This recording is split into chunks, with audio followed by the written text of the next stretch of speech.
Hello friends, today we are going to discuss about schizophrenia, which is a disorder of mental health nursing. Then firstly we are going to discuss about its basic introduction. It is a very important disorder according to the examination purpose, and even after the examination, where in competitive examination it is also very important. Then we are going to discuss about schizophrenia. Then हम firstly हम basic introduction देखते हैं. तो basic introduction में अगर हम देखें तो सीजोफ्रेनिया वर्ड कहाँ से लिया गया है. सीजोफ्रेनिया वर्ड हमने लिया है ग्रीक वर्ड से, जिसका मीन होता है सीजो एंड फ्रेनिया. सीजो का मीन होता है split and phrenia means to mind, right. तो हम अगर हम सीजोफ्रेनिया देखते हैं तो schizophrenia is a split of mind. अब सीजोफ्रेनिया वर्ड को किसने कॉइन किया था? तो अगर ब्लेनर ने 1908 के अंदर इसको कॉइन किया गया था. और हम ICD-10 मतलब अब इसके क्लासिफिकेशन में देखते हैं कि सीजोफ्रेनिया को किस जगह मतलब कैटेगरी में, किस कैटेगरी में हम इसे रखते हैं. तो अगर हम ICD-10 की बात करते हैं तो ICD-10 के अंदर हम इसे F22 F21 के अंदर हम सीजोफ्रेनिया को क्लासीफाई करते हैं, राइट. अगर हम इंडियन क्लासिफिकेशन के अंदर देखते हैं तो ये फंक्शनल साइकोटिक डिसऑर्डर के अंदर हम सीजोफ्रेनिया को इन्वॉल्व करते हैं. अब इसकी डेफिनेशन देखते हैं. तो सीजोफ्रेनिया क्या होता है? एक साइकोटिक डिसऑर्डर होता है characterized by disturbance in thinking, emotions, violation of faculties in the presence of clear consciousness, which is usually leads to social withdrawal. Schizophrenia क्या होता है? एक साइकोटिक डिसऑर्डर होता है जिसके अंदर हम क्या क्या कैरेक्टरिस्टिक्स देख सकते हैं कि हमारी जो थिंकिंग होती है उसके अंदर डिस्टर्बेंस आता है, इमोशंस के अंदर हम डिस्टर्बेंस देखने को मिलता है, वायलेशन देखने को मिलता है, और ये सारी चीज़ें किस में होती है? क्लियर कॉन्शियसनेस, मतलब इसमें पर्सन कॉन्शियस होता है, जिसकी वजह से क्या होता है? वो सोशली विड्रॉल कर दिया जाता है, लोगों से विड्रॉल कर देते हैं सीजोफ्रेनिया. अगर हम सीजोफ्रेनिया का एपिडेमियोलॉजी देखते हैं, सीजोफ्रेनिया की एपिडेमियोलॉजी है अगर जो मोस्ट ऑफ साइकोटिक डिसऑर्डर है. सीजोफ्रेनिया क्या होता है? मोस्टली साइकोटिक डिसऑर्डर होता है, सबसे ज़्यादा देखने को मिलता है हमें साइकोटिक डिसऑर्डर्स के अंदर. अगर हम देखें कि 15% जो नए एडमिशन होते हैं मेंटल हॉस्पिटल्स के, वो किसकी वजह से होते हैं? सीजोफ्रेनिया के पेशेंट्स होते हैं उसके अंदर. सीजोफ्रेनिया की वजह से 15% जो न्यू एडमिशन्स होते हैं, राइट. अगर हम कम्युनिटी के अकॉर्डिंग देखें तो कम्युनिटी के अंदर हम देख सकते हैं कि 1000 पीपल्स के अंदर, 1000 पीपल्स के अंदर हम 3 to 4 पर्सनस, मतलब पर 1000 हम 3 to 4% देख सकते हैं जो सफ़र हो रहे हैं सीजोफ्रेनिया से, right. Schizophrenia is equally prevalent in man and women. Schizophrenia का अगर हम प्रेवलेंस देखें तो ये मैन एंड वुमेन में इक्वली प्रेवलेंट होता है. ये 1:1 होता है सीजोफ्रेनिया का. अगर हम पीक स्टेज देखें तो मैन के अंदर 15 to 25 की एज ग्रुप में अंदर होने में ज़्यादा चांसेस रहते हैं, और वीमेंस के अंदर 25 to 35 के अंदर ज़्यादा देखने को मिलता है. अगर हम अगर कंबाइनली देखें कि मैन एंड वुमेन के अंदर, तो इसमें केसेस 15 to 30 ईयर्स, मतलब 15 से 30 की एज में 2/3 जो केसेस मिलते हैं वो 15 to 30 की एज ग्रुप में हमें देखने को मिलता है. अगर हम सोशियो मतलब ग्रुप्स वाइज देखें तो हमारे लोअर सोशियो इकोनॉमिक ग्रुप्स के अंदर हमें सीजोफ्रेनिया देखने को ज़्यादा मिलता है. अब इसका कारण कॉज क्या है? ईटियोलॉजी हम देखिए तो एग्जैक्ट इसकी ईटियोलॉजी होती है वो अननोन होती है, हमें एग्जैक्ट पता नहीं होता है कि किसकी वजह से हमें सीजोफ्रेनिया देखने को मिलता है. लेकिन कुछ सारे मतलब काफ़ी सारे जो फैक्टर्स हैं वो कॉज कर सकते हैं सीजोफ्रेनिया हमारे अंदर. तो हम बायोलॉजिकल थ्योरी के अंदर देखें, बायोलॉजिकल थ्योरी क्या बोलती है कि उसके अंदर जो डिफरेंट पॉइंट्स डिफाइन करते हैं कि किस किस वजह से हो सकता है कि उसके अंदर सीजोफ्रेनिया हो सके, लेकिन इसका एग्जैक्ट कॉज हमें अननोन होता है. अगर हम बायोकेमिकल देखें तो बायोकेमिकल के अंदर क्या होता है कि हमारे जो डोपामाइन डिपेंडेंट जो न्यूरल एक्टिविटी होती है ब्रेन के अंदर वो बढ़ जाती है. मतलब जो डोपामाइन के ऊपर जो डिपेंडेंट होते हैं जो नर्व्स, उनकी एक्टिविटी ब्रेन के अंदर बढ़ जाने की वजह से हमें सीजोफ्रेनिया को देखने को मिलता है. न्यूरल स्ट्रक्चर के अंदर हम देखते हैं कि जो हमारा ब्रेन होता है वो फुली डेवलप नहीं हो पाता है. कौन सी रीजन? हमारे प्रीफ्रंटल और लिम्बिक कॉर्टेक्स रीजन हमारे कंप्लीटली डेवलप नहीं हो पाते हैं, जिसकी वजह से हमें सीजोफ्रेनिया देखने को मिलता है. अब जेनेटिकल थ्योरीज में हम देखें, जेनेटिकल थ्योरी क्या बोलती है कि ये सबसे ज़्यादा उन पीपल्स के अंदर देखने को मिलता है जो कॉन्सिक्वेंस मैरिज के अंदर बॉर्न होते हैं, मतलब जो with in a family marriage हो जाती है उनके अंदर जो पर्सन या फिर पीपल बॉन्ड हो रहे हैं उनके अंदर हमें सीजोफ्रेनिया देखने को ज़्यादा मिलता है. अगर हम साइकोडायनेमिक थ्योरी के अकॉर्डिंग बोलें, ये तो हो गई बायोलॉजिकल थ्योरी की बात. अब हम साइकोडायनेमिक थ्योरी की बात करते हैं तो उसके अंदर हम डेवलपमेंटल देखते हैं. तो फर्स्ट डेवलपमेंटल में देखें तो फ्रीड के अकॉर्डिंग क्या है कि हमारा जो साइको सोशल डेवलपमेंट होता है उसके अंदर जो ओरल स्टेज होती है उसके अंदर अगर हमें रिग्रेशन हो जाए तो उसकी वजह से सीजोफ्रेनिया हो सकता है. हम उसमें क्या यूज़ करते हैं? डिफेंस मैकेनिज्म यूज़ करते हैं. किस किस की? Denial, projection and reaction formation. Denial का मतलब होता है कि हम किसी भी चीज़ को एक्सेप्ट नहीं कर पाते हैं। प्रोजेक्शन का मतलब खुद कुछ काम करते हैं लेकिन अनकॉन्शियसली दूसरों को ब्लेम करते हैं, और रिएक्शन फॉर्मेशन हो जाने की वजह से अगर हम इसका यूज़ कर रहे हैं तो उनके अंदर सिजोफ्रेनिया देखने को मिलता है। और ऐसे इंडिविजुअल जिनकी पुअर ईगो बाउंड्रीज हैं और फ्रेजाइल ईगोज हैं और लव हेट रिलेशनशिप है। पुअर ईगो बाउंड्रीज मतलब उनका जो ईगो बाउंड्री है वो पुअर है। फ्रेजाइल मतलब नाजुक ईगो है, मतलब वो जल्दी से हर्ट हो जाते हैं या फिर उनकी ईगो जल्दी से हर्ट हो जाती है। लव एंड हेट रिलेशनशिप, इसे एम्बिवैलेंस रिलेशनशिप बोलते हैं, मतलब एक ही टाइमिंग में हम एक पर्सन के लिए अलग अलग डिफरेंट टाइप की फीलिंग्स, मतलब पॉजिटिव और नेगेटिव फीलिंग्स को फील करते हैं, तो उसे लव एंड हेट रिलेशनशिप बोल देते हैं। फैमिली थ्योरीज क्या होती है? फैमिली थ्योरीज के अकॉर्डिंग क्या है, जो फैमिलीज रिलेशनशिप मतलब फैमिली के जो रिलेशनशिप है वो मेजरली एक्ट करते हैं कि हमारे अंदर इन्फ्लुएंस, मतलब हमारे जो अंदर कोई भी डेवलपमेंट ऑफ इलनेस का डेवलपमेंट होता है तो उसके अंदर ये मेज बहुत ज़्यादा ये हमारे कॉज कर सकते हैं, राइट। फैमिली का इम्पैक्ट हमारे जो डेवलपमेंटल या फिर सोशियोलॉजिकल या फिर हमारे क्या कहते हैं स्पिरिचुअली हमें अफेक्ट करता है, तो इसकी वजह से इलनेस होने के सबसे ज़्यादा चांसेस होते हैं। Mother and child relationship, mother और चाइल्ड रिलेशनशिप में अगर हम देखें कि अगर मदर बहुत ज़्यादा कूल टाइप की है या फिर मदर ओवर प्रोटेक्टिव है, उनके अंदर हमें एक सिजोफ्रेनिया देखने को मिलता है। डिसफंक्शनल फैमिली सिस्टम, अगर फैमिली का सिस्टम है वो डिसफंक्शनल है, सही से जो फैमिली का सिस्टम रेगुलेट नहीं हो पा रहा है, तो उसकी वजह से हमें सिजोफ्रेनिया देखने को मिलता है। अब वनरेबिलिटी स्ट्रेस मॉडल के अकॉर्डिंग देखें तो वनरेबिलिटी स्ट्रेस मॉडल क्या बोलता है कि जो लोग ऑलरेडी बायोलॉजिकल और साइकोडायनेमिक जो उनके अंदर प्रीडिस्पोजिंग है, मतलब जिनके अंदर होने के चांसेस होते हैं और उनके अंदर स्ट्रेसफुल लाइफ इवेंट हो जाए तो उनके अंदर भी हमें सिजोफ्रेनिया देखने को मिलता है। और सोशल फैक्टर में हम लोअर सोशल इकोनॉमिक ग्रुप्स वाले जो लोअर क्लास पीपल्स होते हैं उनके अंदर देखने को ये ज़्यादा मिलता है। अगर हम इसका क्लासिफिकेशन देखें तो क्लासिफिकेशन में क्या है, ICD-10 के अंदर इसको हम F20 के अंदर इसे क्लासिफाइड करते हैं। अब इसका सिजोफ्रेनिया का स्पेसिफिक क्लासिफिकेशन देखें तो सिजोफ्रेनिया क्या है, F20 में हम सिजोफ्रेनिया को कैटेगराइज करते हैं।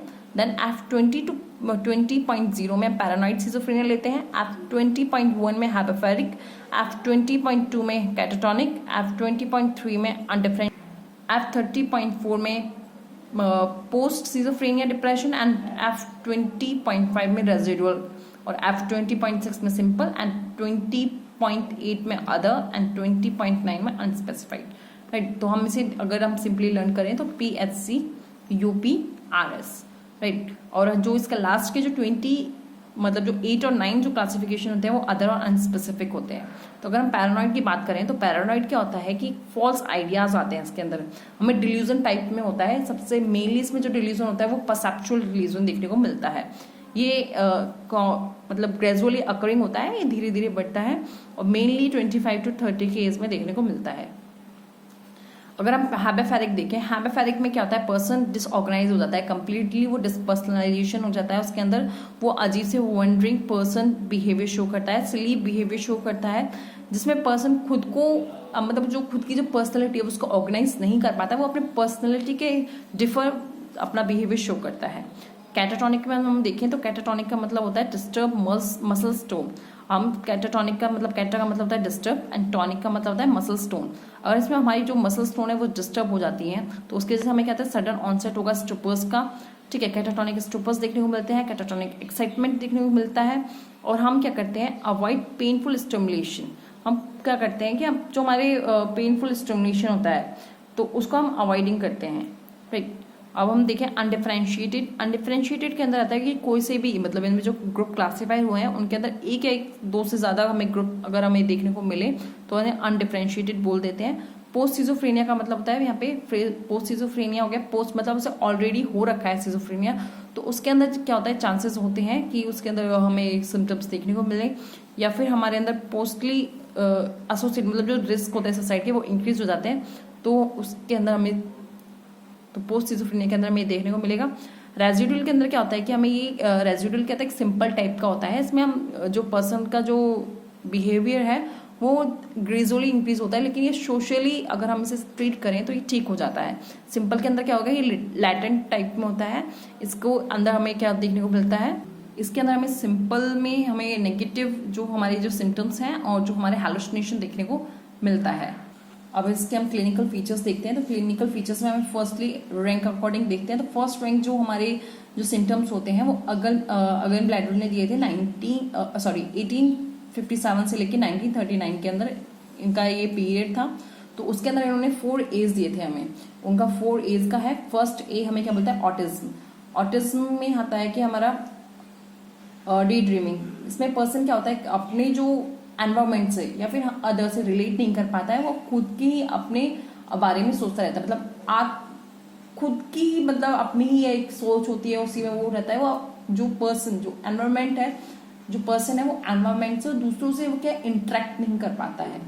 और सेकंड ए है एम्बिवेलेंस। एम्बिवेलेंस में क्या होता है कि एक पर्सन होता है वो सेम टाइमिंग के अंदर क्या करता है, पॉजिटिव और नेगेटिव फीलिंग को फील करता है। मतलब एक पर्सन को रिलेटेड अगर एक जो सिजोफ्रेनिया पेशेंट है वो किसी पर्सन को लेके एक टाइम में पॉजिटिव और एक टाइमिंग में ही नेगेटिव फीलिंग को अगर फील करे तो उसके अंदर हमें एम्बिवेलेंस कह सकते हैं हम उसे। Associated looseness disturbances, associated looseness या फिर डिस्टर्बेंसेस। एसोसिएटेड लूजनेस हम देख सकते हैं फ्लाइट ऑफ आइडियाज होता है, इनएबिलिटी टू थिंक लॉजिकली। इसमें क्या होता है, पेशेंट के अंदर फ्लाइट ऑफ अलग अलग डिफरेंट टाइप ऑफ थॉट्स आएंगे, लेकिन कुछ सोचेगा उसके बाद तुरंत उसको एक नया थॉट आएगा, तो फ्लाइट ऑफ आइडियाज आते हैं। और वो क्या होता है, लॉजिकली थिंक नहीं कर पाता है, वो इलॉजिकल चीजों पे ज्यादा सोचता है। इफेक्टिव इनएप्रोप्रिएट, इनफेक्टिव इनएप्रोप्रिएट में क्या आएगा कि हम जो हमारा इमोशनल जो रिस्पॉन्स है उसे हम सही से शो नहीं कर पाते हैं। हमारे जो इमोशंस है, इमोशनल ब्लंटिंग हो जाती है, जिसकी वजह से हम क्या करते हैं, हमारे जो इमोशनल रिस्पॉन्सेज हैं उनके अंदर हम क्या कहते हैं, अप्रोप्रिएटली शो नहीं कर पाते हैं। हम सेकंड रैंक सिम्टम्स में देखें तो सेकंड रैंक सिम्टम्स में हमें देखने को मिलता है disorder of thinking, perception, motor activity and attention. हमारे थिंकिंग के अंदर डिसऑर्डर होता है, परसेप्शन के अंदर, मोटर एक्टिविटीज के अंदर और अटेंशन के अंदर। यहाँ तो क्या डिग्री की बात। अब हम रैंक के अकॉर्डिंग देखें तो फर्स्ट रैंक जो सिम्टम्स हैं वो डिल्यूजन और हैलुसिनेशन हमें देखने को मिलता है। अगर हम अदर साइन एंड सिम्टम्स की बात करें तो थॉट एंड स्पीच डिसऑर्डर, उसके अंदर थॉट और स्पीच डिसऑर्डर देखने को मिलेगा, जिसके अंदर हमें क्या देखने को मिलेगा, नियोलॉगिज्म। नियोलॉगिज्म का मतलब होता है कि हम क्या कहते हैं, नए नए वर्ड्स का डिस्कवर करते हैं, हम कुछ भी ऊट पटांग वर्ड्स बोलने लग जाते हैं।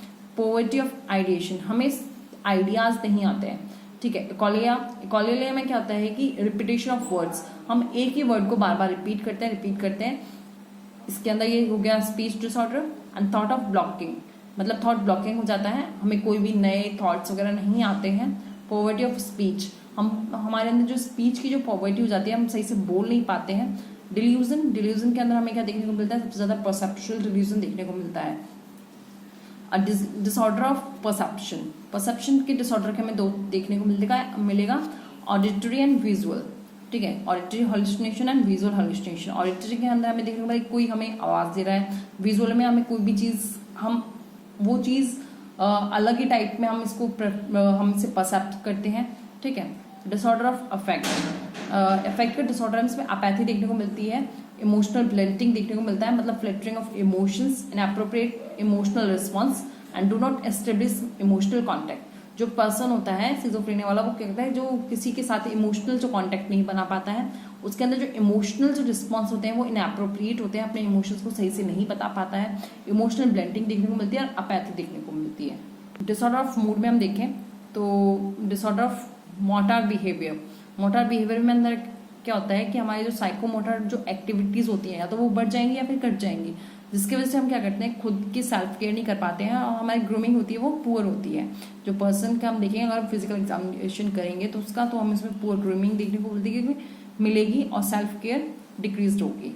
अदर फीचर्स में हम देखें तो वो जो उसका फंक्शन होता है, काम करने में जो उसका फंक्शनल होते हैं वो डिक्रीज हो जाता है। सोशल इंटरेक्शन, जो रिलेशनशिप है वो नहीं सही से कर पाता है, उसकी जो इको बाउंड्रीज होती है वो लूज होती है, इनसाइट उसका लॉस होता है और पुअर जजमेंट होता है, वो किसी भी चीज़ को इजीली जज नहीं कर पाता है, ठीक है। अगर हम डायग्नोस्टिक इवैल्यूएशन, अगर हम इसे एग्जैक्ट इसका कोई डायग्नोस्टिक इवैल्यूएशन है नहीं, अगर हम करें तो हम सबसे पहले हिस्ट्री कलेक्शन करेंगे। तो हिस्ट्री कलेक्शन में हमें क्या क्या देखने को मिलेगा कि उसकी पहले कोई सिजोफ्रेनिया हो रखा है या फिर उसकी फैमिली कोई कॉज हो या जेनेटिकल कॉज की वजह से हमें देखने को मिलता है। फिजिकल एग्जामिनेशन में हमें क्या देखने को मिलेगा, फिजिकल एग्जामिनेशन में हम देखेंगे पहले उसका स्पीच देखेंगे, अटेंशन देखेंगे, उसकी केयर देखेंगे, जो हम इसमें एमएससी में इंक्लूड कर देते हैं।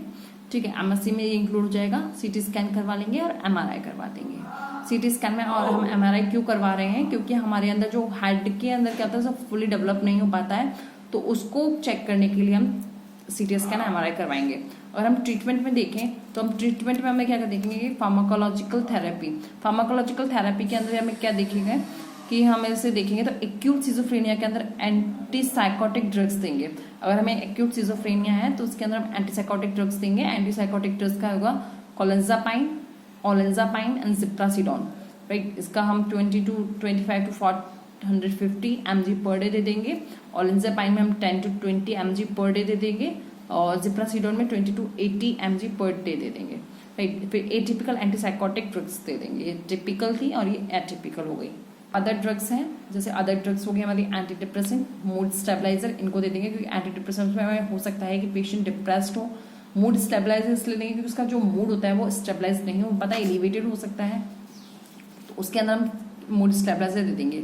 और अब जो पेशेंट है या तो कॉन्ट्राइंडिकेट कर रहा है या फिर वो सही से रिस्पॉन्ड नहीं कर रहा है तो उनके अंदर हम ईसीटी दे देंगे, राइट। अब हम साइकोलॉजिकल थेरेपीज के अंदर हम देंगे ग्रुप थेरेपी के अंदर कैसे करवाएंगे, हम सोशल इंटरेक्शन करवाएंगे, कॉम्प्रहेंसिव जो सेंस होता है उसका वो इंक्रीज करवाएंगे, उसको आइडेंटिफिकेशन करवाएंगे, रियलिटी टेस्टिंग करवाएंगे, जिसकी वजह से क्या होता है वो इंडिविजुअल क्या करेंगे, ग्रुप के अंदर वो खुद को जो अपनी जो कैपेबिलिटीज हैं वो अपने आप थेराप्यूटिकली इंक्रीज हो जाए। मतलब ग्रुप के थ्रू ग्रुप थेरेपी होती है जिसके अंदर हम काफी सारे पेशेंट को एक साथ रखते हैं और उन्हें इंटरेक्ट करवाते हैं आपस में, जो जिसकी वजह से वो थेरापेटिकली वो टॉक करते हैं, अपने कॉजेज के बारे में बात करते हैं, तो उसकी वजह से ये एक अच्छा हमारे लिए एक थेरेपी हो सकती है। बिहेवियर के अंदर हम क्या करेंगे, बिहेवियर थेरेपी में हम उसके जो ब्रिजल और डिस्टर्बिंग जो बिहेवियर है उसको इम्प्रूव करेंगे और एप्रोप्रिएट जो उसका बिहेवियर है उसको इंक्रीज करेंगे। सोशल स्किल ट्रेनिंग करवाएंगे, तो उसके अंदर क्या होगा कि हम उसे एड्रेस करेंगे, मतलब जैसे हम पूरा आई कॉन्टेक्ट है उसको ठीक करेंगे और जो उसका ऑड फेशियल एक्सप्रेशंस थे वो ठीक करेंगे। कॉग्निटिव थिंकिंग में हम क्या करवाएंगे, उसके जो डिस्ट्रैक्टिबिलिटी और उसका जजमेंट है वो करेक्ट करवाएंगे। फैमिली थेरेपी के अंदर हम देंगे कि जो सिजोफ्रेनिया वाली जो पेशेंट होते हैं उनको फैमिली को एजुकेशन देंगे तो ताकि वो उनका अच्छे से ध्यान रखें और जो ओवर इन्वॉल्वमेंट शो करें पेशेंट के साथ। और साइकोलॉजिकल रिहेबिलिटेशन में हम देखेंगे कि तो उससे जो पेशेंट है उसको क्या है नई वर्क के लिए ट्रेन करेंगे या फिर उसे रीट्रेन करेंगे जो उससे पहले ही वो काम करता था उसी के अंदर, राइट। ये हो गया हमारा सिजोफ्रेनिया। That's it.